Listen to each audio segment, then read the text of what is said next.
At the end of the last song, as you heard, Lily appears to Archibald, and they finally have a conversation. And it's not a nostalgic, this is how we met kind of conversation like they had back in Girl in the Valley. This is an actual sit down and discuss our problems conversation. So the song starts out with Lily basically apologizing for leaving.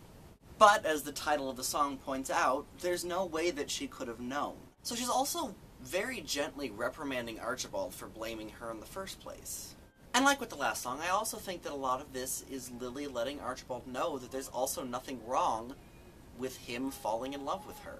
And ultimately, what Lily is trying to get Archibald to do during this song is to let her go and move on. And again, as with all of the spirits, Lily's appearance can be interpreted in many different ways. Maybe she's actually a spirit. Maybe she's just a memory. Maybe she's not really there. We don't know. But ultimately, this song is necessary simply because it allows Archibald to talk to Lily and come to the realization that he does need to move on. And what finally allows him to come to this realization, what finally allows him to finally move on, is simply that he has a son to care for. And caring for the son is a way to show that he still loves Lily. And it shows this without harming himself or his son, because his behavior since Lily's death has been doing a lot more harm than good.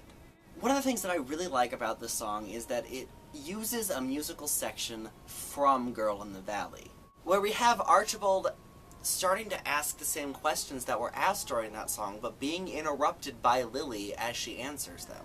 Ultimately ending with Lily saying, "The only thing that I want you to do is to care for our son." And at the end of the song, Lily personally leads Archibald back home to the garden. I mean, in actuality, at the end of the song, he's not at the garden yet, but she does lead him there eventually. And she leads him there, although you don't actually hear it in the soundtrack, by singing "Come to My Garden." Not the full version, but a very brief snippet. So it comes around full circle from the moment she told Colin to go to the garden to the moment that she told Archibald to go to the garden. So it's just a nice little tie-in. So that's it for this week's song. Tune in next week for next week's song. See you then.